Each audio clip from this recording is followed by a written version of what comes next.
Hi guys, so me and my son been playing a lot of HeroQuest lately, which is kind of why there's been a lot of HeroQuest videos. Absolutely love this game, but obviously for me it's all about making sort of accessories and making things even better to make the gameplay even better. And one thing we have sort of noticed when me and my son have been playing quite a lot of games, say one after the other, you start accumulating quite a lot of cards. I mean, my son plays a wizard, so he's got quite a lot of cards anyway. I play a good old barbarian, but even so, I still pick up a few items, bits of treasure here and there, as well as buying a few extra items. So what I wanted to do was to sort of make something that will hold all our cards and our character sort of people, and obviously we can change their sort of the health because being a barbarian, I'm normally in front and I do get hit quite a lot, so my health is going up and down. Well, a shed load. So what I thought I'd do is make a little sort of well, kind of like a little desk tidy for my character, and obviously the cards that I accumulate, as well as my dice. And this is what I've made. Obviously, I've shown you it now, but this is obviously the video showing how I made this. Nice and simple, because that's one thing I love, guys, is making things that are simple, but obviously serve a purpose. And this thing certainly does. So there's my my little HeroQuest board. Obviously, I'm working on a full-size one. You'll see me making the drawers out of good old MDF. And you can see a ton of MDF. So that's exactly what I'm making my sort of card holder tidies out of. Using the good old Creality Falcon A1. I've had this nearly a year now. I absolutely love this thing. Obviously, a good few safety things on it. As you can see, though, I am using it indoors. But that's why I love this one, because it's fully enclosed. Obviously, it has a nice long hose, which when I can, I will stick out the window. Although I have used this in the shed in the freezing cold, it's been fine. I brought it in because, well, I've been using it a lot recently, and yeah, I don't want to go outside because I say it's cold out there. So yeah, safety features. Obviously, put the hose outside. All the smells and the dust and everything goes out. It obviously got the key on the side there as well. Without the key, it won't start. And then it's a case of turning it on, good old emergency button then, and then you're ready to sort of rock and roll. And again, this I love the fact that it has a front and a top opener. So depending on where you put it, you can obviously still get easy access to putting the MDF in and taking the MDF out. So like a song that. Yeah, so 3mm MDF is the one I typically use, or I do have 2mm MDF. And these little things were actually designed by me. So I'm starting to do a bit more in the Creality Canvas or software that comes with the laser engraver, or you get it online for free. Um, Obviously, at the moment, I am still messing about with just basic shapes, but it is a case of well making things in a basic shape sort of way. Because obviously, this is going to be the cutout bit, but it is easy to make a square, round the corners off, and then go from there. So then what I normally do is get more shapes because then you can overlap shapes onto each other, and then you can either take away bits or add bits. So say I'm still relatively new to sort of doing this kind of thing, but something I have said in the past I really want to do, and that is build sort of more terrain pieces like buildings and that kind of stuff. So I'm definitely going to be doing a lot more in this because it is easy to use. It's just one of those things of you get quicker with obviously time, practice, experience, and all that. So as you can see, yeah, it is a case of clicking the things you want to add or take away, and then pushing the button. Yeah, it really is that simple. And the other thing, obviously, I like doing is going into this, and then you click on a few buttons, and you can change the nodes, or edit nodes, or add nodes. And this is where obviously you can drag and move the object around, or parts of the object. So if you want to make little indentations or cutouts, or whatever, really. Yeah, changing the nodes, obviously, you can change the full shape of this. And obviously, using the 3mm MDF, you can make it so it slots into each other, which is what obviously I did with the drawers that I made. And there we go. So there's all the bits I need to make one of these. And they all fit on one A3 sheet of MDF, which is cool. Because the MDF, I think it works out about 80p a sheet, give or take. Because I like to buy the big packs of like 25.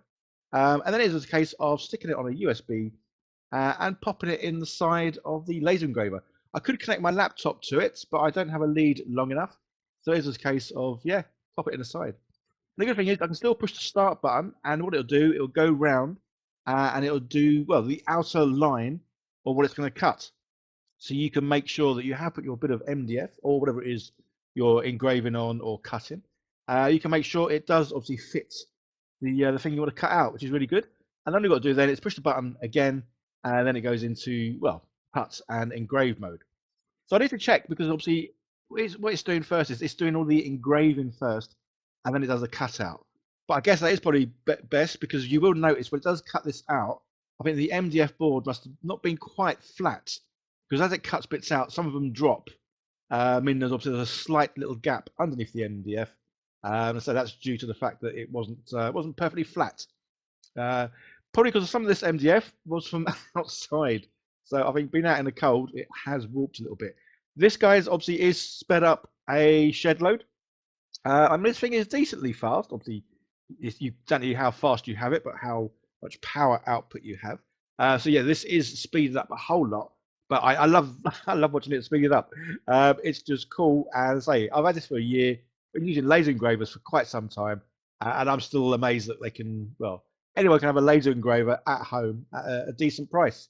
So guys, don't forget to check out all the links down below, where you can find out more information, obviously about this laser engraver and all the other wonderful items that Creality do. So yeah, click on the link down below and find out more details, and obviously purchase one for yourself because I've been using this so much. I've been done a lot of this. I've made sort of dice towers, definitely lots of terrain pieces. I've even made dungeon tile floors, display boxes. Obviously, in the last video, I made the drawers to go inside my full-size HeroQuest board that folds in half like a suitcase. I'm still building that. There will be a video out as soon as, obviously, it's made. So all these bits that do get cut out, don't throw them in the bin. Obviously, these are great to keep as, well, greeblies. You can stick these on all kinds of things, and obviously once it's painted, you can't tell it's MDF. So yes, I always keep all the little bits that get cut out, just because, well, you never know when you might need them. So these are the bits, obviously, that I wanted. Again, this is a laser engraver. It cuts fantastically. I might have to set in a little bit too high because some of the edges they look like burnt, but obviously the does come off. This sort of stuff comes off of my skin. The other reason for that is obviously I work on several projects at once. My fingers have almost always got a bit of glue on them, whether it's super glue, or the sort of wood glue, or even Gorilla Glue. Yeah, my fingers typically have a lot of glue on them, so touching the edges of these things that I've been obviously laser cut, yes, some of that blackness comes off. So yeah, magnets. Obviously, love using magnets. I'm using them. As you can see, tricky little things, super strong. These little ones. And quite annoying sometimes because they are very diddy. But yeah, going to put these inside the little dial so that this thing can obviously spin. And these are going to be for the body points, mind points, and obviously to let me know how many attack rolls and defense rolls I have. As obviously this does change throughout the game, depending on what equipment you buy, or well, how much damage you take. So same sort of thing. Yeah, putting the magnets into the main sort of card holder. To say this is all. I mean, I know this is a very simple design, but this was designed by me, and I'm really chuffed. Sometimes it's the little things that please us, and yeah, this did please me because it's like, yeah, I did this. Obviously, the more time I spend making things, then the more elaborate, hopefully, things will come. So once the glue dried, I gave it a little bit of a quick sanding, just so it was nice and smooth. And there we go. This is why, yeah, I love magnets. I am such a kid. Magnets, amazing things. So yeah, just a case of putting the middle level in now, which is obviously where I can slot the card into it. And then the top, well, goes over the top, not surprisingly. So I can see the card and see the numbers of my health points. And that. Say, being a barbarian, I am always normally at the front.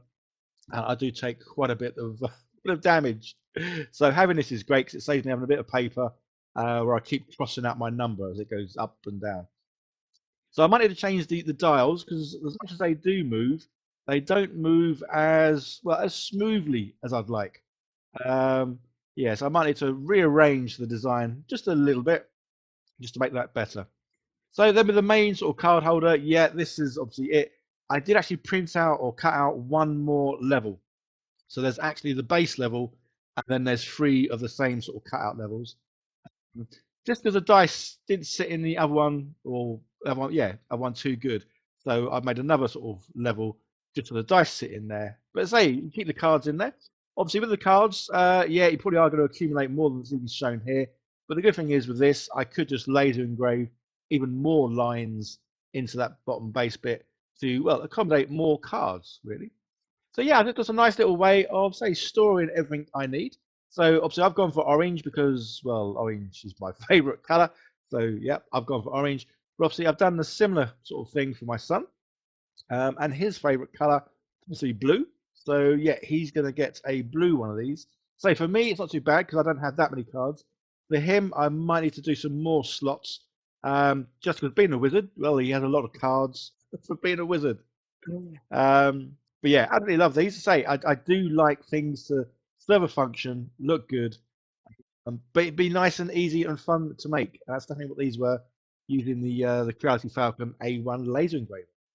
Okay, guys, big shout out. Thank you to my lovely patrons for helping support the channel. It really does mean so much to me. Apologies that I don't always post a lot of stuff on my Patreon page, but I certainly do appreciate everyone. There's another video coming up on the screen, guys. Give that a click, see more what I do. Don't forget to check out the links to Creality, like, share, leave comments. Bye now.